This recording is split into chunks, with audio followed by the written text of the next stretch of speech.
এই যে আমরা রথের মেলায় চলে এসেছি, জগদ্ধাত্রী পুজো দেখতে এসে রথের মেলায় চলে এসেছি। দেখো এই নাকুরদোলা, এই দেখো ছোটখাটোর মতো কত সুন্দর। জগন্নাথ, বলরাম, সুভদ্রা সবাই আছে। জগন্নাথ, বলরাম, সুভদ্রা সবাই আছে। এদিকে সব দেখো দাঁড়িয়ে আছে, এই যে আমুলের আইসক্রিম নিয়ে দাঁড়িয়েছে দেখো। আর এই যে রথের মেলায় ঘুরতে এলাম, প্রভু জগন্নাথের দেখা পেলাম। জগন্নাথ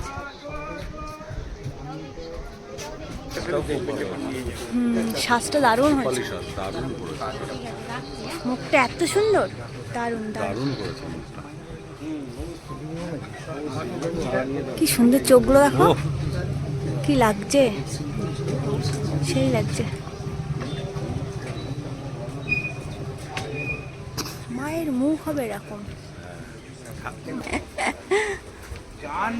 আমাদের বকুল তলায় ভিড় জমেছে, বসেছে মেলা, দেখতে যাব তুমি আমি।